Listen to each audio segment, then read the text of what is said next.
Le potentiomètre, composant qui varie entre deux extrémités grâce à un curseur. Il est composé de trois broches, le signal en blanc, l'alimentation VCC en rouge et la masse ground en noir. Sur la platine Arduino, VCC en rouge, ground, la masse en noir, et puis ici, comme le composant évolue, une entrée analogique par exemple à 0 en blanc. Sur le logiciel MBlock, test de ce composant.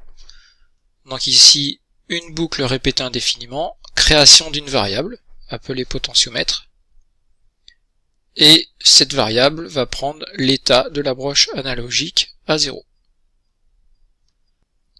Vérifions ensemble si la platine Arduino communique avec l'ordinateur. Donc ici le petit rond est rouge. On vérifie rapidement les paramètres. Platine Arduino, c'est une carte Uno. Et donc on va choisir le port de communication, le COM13. La communication est établie. Je vais maintenant téléverser le programme dans la platine Arduino. Le menu connecter, téléverser le microprogramme. Le transfert est en cours.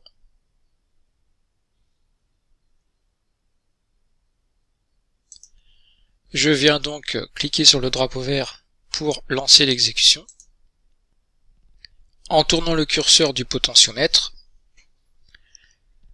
la variable va évoluer en fonction de l'état du curseur entre les deux extrémités. Donc là je tourne le potentiomètre, il évolue entre 0 et 1023. Donc je fais varier, on voit bien que la variable prend les différents états du potentiomètre qui est relié à la broche analogique à 0.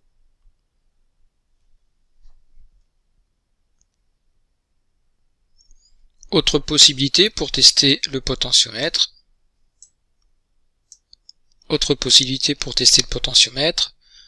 Donc ici une boucle répétée indéfiniment. La variable qui prendra donc l'état de la broche analogique à 0. Et puis un test mathématique. Ici, si la valeur de la variable est inférieure à 512, alors on va demander au petit panda de dire bonjour. Sinon, il dira au revoir. Je clique sur le drapeau vert. Donc là, on est bien inférieur à 512. Il dit bonjour. Et puis je vais franchir le palier de 512. Et là, donc, on a le panda qui dit au revoir. On est bien au-dessus de 512 jusqu'à 1023. Les conditions sont vérifiées. Je reviens en arrière. J'ai franchi le seuil de 512 et là le texte a changé.